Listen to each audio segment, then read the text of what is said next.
In addition to Satan trying to get you to doubt what God said, if you heard God correctly, so on and so forth, he also wants you to try and move ahead of God, to go ahead of God. I told you guys time and time again, Satan wants you to be your own God, right? He wants you to do your will. He wants you to be independent from God and not be dependent upon God, which we are called to be dependent upon God, okay? But Satan doesn't want that. He doesn't want us to do God's will for our life. He wants us to do our will for our life. And see, when you're in your waiting season, right, it's very easy to fall into whatever it is that Satan wants you to do, right? Because you've been waiting for a while in some cases, or your physical situation doesn't look like whatever it is God told you is coming to pass or has any possibility of coming to pass. And that's the thing, because with God, all things are possible, right? But Satan wants you to jump ahead, okay? AKA birthing and Ishmael. I've talked about this before, right? Abraham and Sarah. God's promised son to them was through Sarah and with Abraham, right? It doesn't matter about Sarah's age. It doesn't matter that she was barren. None of that matters, because with God, all things are possible, right? But Sarah and Abraham got impatient, okay? So Sarah gave her maidservant Hagar to her husband for him to lie down with her, and they had a child and they birthed Ishmael, right?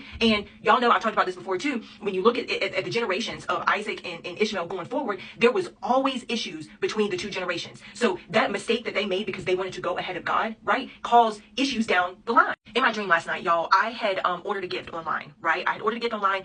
It was something I already paid for, and I was just waiting for it to be delivered, okay? I didn't have it in my hands yet though, okay? But I decided to go into Walmart, okay? I decided to go into Walmart to check to see if it was cheaper in person, right? And when I got to the register, I grabbed the two things. When I got to the register, I bought it. I don't understand why I bought it in the dream, but I did it. That wasn't my intention. I was just going to go see if it was cheaper in person versus waiting for it online, because I didn't want to wait to receive it.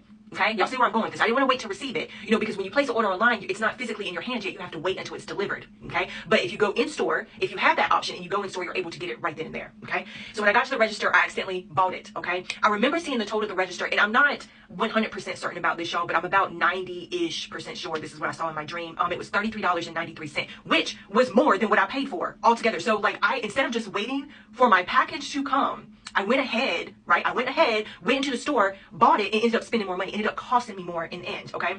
When I woke up this morning, I looked up 33.93 in the Strongs, and it means unclean. So the way the Lord interpreted this dream for me, right? The gift that I ordered online represented a promise from God, okay? Something already secured, already paid for, just not yet delivered, okay? Which is how his promises work, right? He tells you, just like I mentioned in the video I posted right before this, he tells you, Isaiah 48 verse 3, he speaks these things out. He lets you know in advance, but you don't have it in your hands yet. You have to wait for it, okay? Going into the store, going into Walmart, right, was symbolic of temptation, okay? Not to abandon the promise, but to speed it up. I told you guys before, you cannot go ahead of God. You cannot manipulate the promise. If you do, if you try to or what have you, there's a chance there's going to be consequences to it, okay? Just like in my dream, I ended up paying more financially. That can be the case in some of your situations, right? Depending on whatever it is that you're going ahead of God of. You can end up in a financial crisis, so to speak, because instead of waiting on God, you went ahead of him, right? And see, God knows, you know, what's ahead. You don't. This is why we have to wait on him, okay? Because you don't know, right?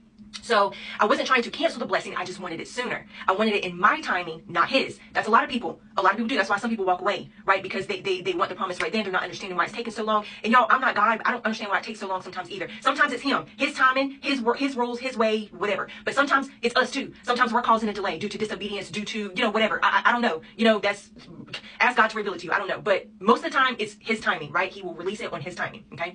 Buying it again showed that in my desire to have it now, right? I ended up trying to fulfill the promise in my own strength. It cost me more than it should have, just like the dream, just like in the dream, I had that feeling like, dang, bro, like I spent more.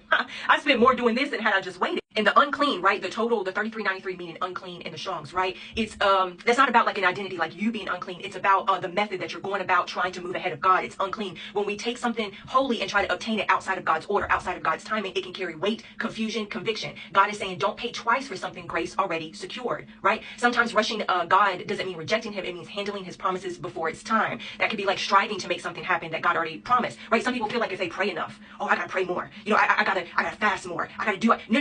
You cannot make God move faster. You can't, period, okay? Or taking shortcuts out of fear, anxiety, and patience, okay? And the danger isn't just delay. It's the emotional, spiritual, or relational cost that comes with moving ahead of God. Just like in my dream, it was a financial thing. That could be the case, but it's mainly emotional, relational, physical in some cases. And again, just some biblical examples. Y'all already talked about Abraham and Sarah, right? They created a solution in the flesh for a promise that was meant to be fulfilled in faith, okay?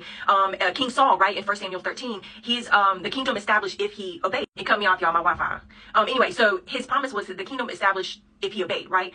He offered the sacrifice, right? He was supposed to wait for Samuel and he didn't. He moved ahead because of the physical situation. People were, scattering. They were becoming impatient. So instead of Saul waiting for Samuel like he was supposed to, he went ahead, right? He moved ahead. He acted out of fear and impatience, and it cost him the long-term blessing, right? He lost his kingdom. God told him, saying, you're done. Like, I have somebody else ready. And, that was David. That was all part of God's plan. Anyway, y'all know the story of Saul. Saul was not who God ordained. God allowed Saul to be king because that's what the people wanted. And they learned, to trust in God after that, because Saul was not the best king. Amen. The prodigal son, his inheritance from the father, right? He wanted it right then and he squandered it. He demanded it early and he squandered it. He ended up in shame, loss, and regret before restoration, right? He had access to the promise, but he couldn't wait for the timing, okay? And this is why I told you guys before, whatever it is that God has for you, if he gave it to you right now, you would ruin it. You would be like the prodigal son. You would ruin it. You would squander the blessings, okay? Just because it's promised doesn't mean it's time. And when we try to grab it early, it can come with a price, okay? God never intended us to pay. He's not mad at you. He's protecting you, right? The gift is real. It's already yours. But if you wait, it'll come clean, blessed, and without sorrow, right? Pure, peaceful, and perfect in his timing. Okay. Proverbs 10:22. The blessing of the Lord makes rich and he adds no sorrow with it. Okay. And then Isaiah chapter 30 verse 18. Blessed are those who wait for his help.